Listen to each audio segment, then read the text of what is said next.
Le titre de ce livre, les 7 messages adressés aux églises. Le titre de ce livre, les 7 messages adressés aux églises dans l'Apocalypse. Nous sommes présentement à la 14e partie de ce livre. Je répète, nous sommes présentement à la 14e partie de ce livre. Il est écrit par le bien-aimé frère Hamilton Smith. Chapitre 8, suite. Chapitre 8, suite. Le fait que le Seigneur ait eu une si haute appréciation des siens en un temps où l'état général de la chrétienté était si bas démontre clairement que plus la corruption de la masse professante est grande, plus l'énergie et le dévouement d'un résidu fidèle sont grands. C'est dans les jours sombres que se trouvent les saints les plus pieux. Il n'y a pas eu de jour plus sombre dans l'histoire d'Israël que lors du règne de l'impie Jézabel. L'idolâtrie remplissait le pays. Les faux prophètes et les sacrificateurs idolâtres étendaient leur domination sur le peuple. Tout était en désordre. Néanmoins, au sein de ces ténèbres, il y avait 7000 hommes qui n'avaient pas fléchi les genoux devant Baal. Et il y avait des hommes de Dieu dévoués comme Élie et Élisée, bien connus par leurs œuvres qui dépassaient celles de tous les autres saints de cette dispensation-là. Quant à l'Église, l'histoire se répète. À nouveau survient un temps que le Seigneur assimile au sombre jour de Jézabel et à nouveau, au milieu de la méchanceté de cette époque-là, brille face à ces ténèbres des croyants fidèles dont le dévouement à Christ surpasse peut-être celui des saints de n'importe quelle autre période depuis les jours de la Pentecôte. Au sujet de ces saints dévoués, quelqu'un a écrit ces mots. Au sujet de ces saints dévoués, quelqu'un a écrit ces mots touchants. Quelle place ont tenu dans la pensée et dans le cœur des chrétiens sérieux les peines et les souffrances et le labeur et le dévouement sémé d'épreuves et des témoins traqués mais résolus de cette époque de ténèbres? Nulle part peut-être on ne trouve une histoire si pleine d'intérêt, nulle part une patience aussi inlassable, nulle part des cœurs davantage attachés ou même aussi attachés à la vérité et à Christ fidèle à sa personne en face d'une église corrompue que ces saints du Moyen-Âge. Au travers de fatigue et de labeur, traqués et maltraités par un système beaucoup plus acharné, beaucoup mieux organisé que lors des persécutions païennes, quelque violente que celle-ci ait certainement été pendant un temps, sans révélation miraculeuse nouvelle, sans soutien d'un corps constitué, sans possibilité de s'appuyer sur la profession de foi de l'Église universellement reconnue comme telle, poursuivie par tous les colibètes ignomineux que populace et clergé pouvaient inventer, ils continuaient leur chemin sémé d'embûches, sans jamais s'en retourner avec une constante reçue d'en haut. Ils maintenaient le témoignage pour Dieu et l'existence assurée par la promesse de l'assemblée en face des portes du Hadès. Au prix de leur repos, de leur foyer, de leur vie et de tout ce que la terre peut offrir ou la nature désirait. Et Christ l'avait prévu et ne l'avait pas oublié. De la faiblesse, certes, peut-être bien des pensées marquées par l'ignorance.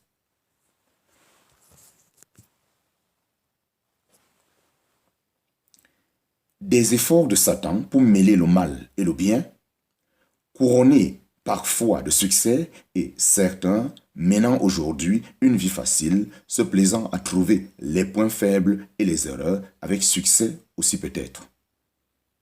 Mais le livre de souvenirs est écrit là-haut et l'approbation du maître sera manifestée quand les livres écrits sur eux par des critiques aimant leur aise seront comme la poudre des ailes d'un papillon de nuit quand il est mort. Ils seront ouverts et ils seront couverts de honte. S'il y a place pour la honte, en parenthèse, si l'on peut avoir cette pensée, quand ils seront en présence de ceux qu'ils ont méprisés. Voici ce que le Seigneur met au crédit de Thyatire.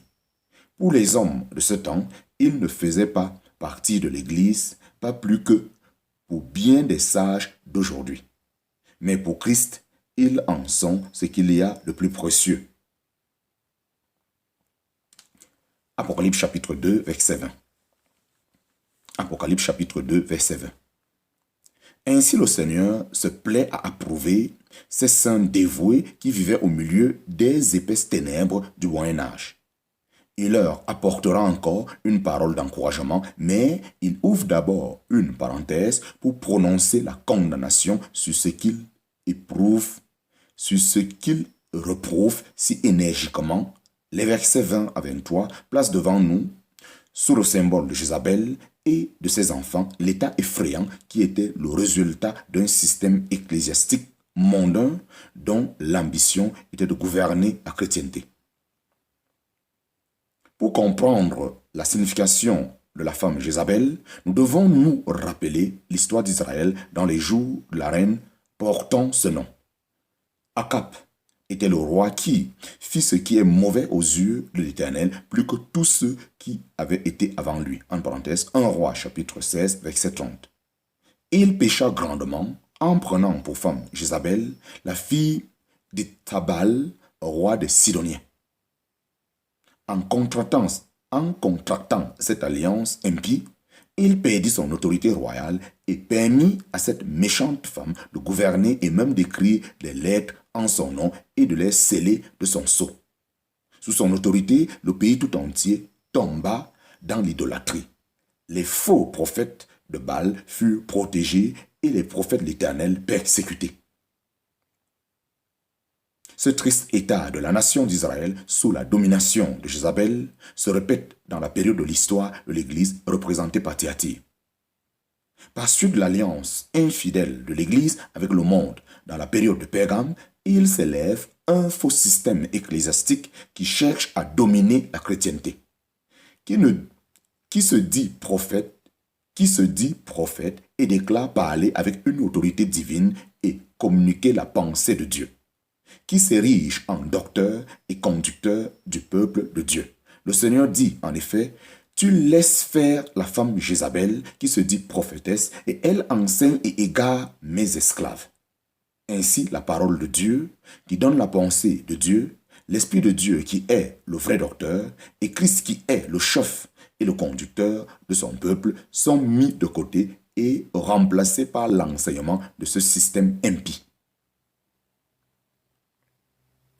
En outre, sous la figure de la fornication, nous comprenons que ce système conduit à des alliances profanes avec le monde et à la communion avec des pratiques idolâtres qui ont un lieu direct avec Satan.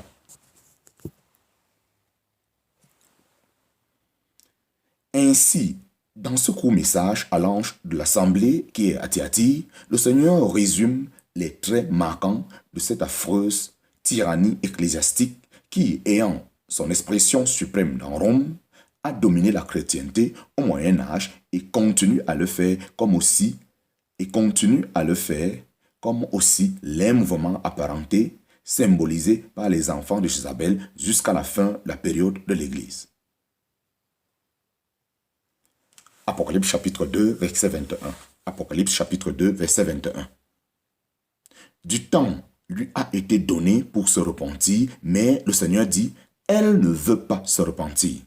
À Éphèse, il avait dit qu'à moins qu'il n'y ait repentance, il ôterait la lampe de son lieu. Ici, il ne parle aucunement de lampe, montrant ainsi qu'il ne reconnaissait pas Jézabel comme une lumière brillant pour lui. Apocalypse chapitre 2, versets 22 à 23. Apocalypse chapitre 2, versets 22 à 23. Le Seigneur prononce ensuite le jugement de ce faux système, de ceux qui ne sont. Le Seigneur prononce ensuite le jugement de ce faux système, de ceux qui lui sont associés et de ses enfants.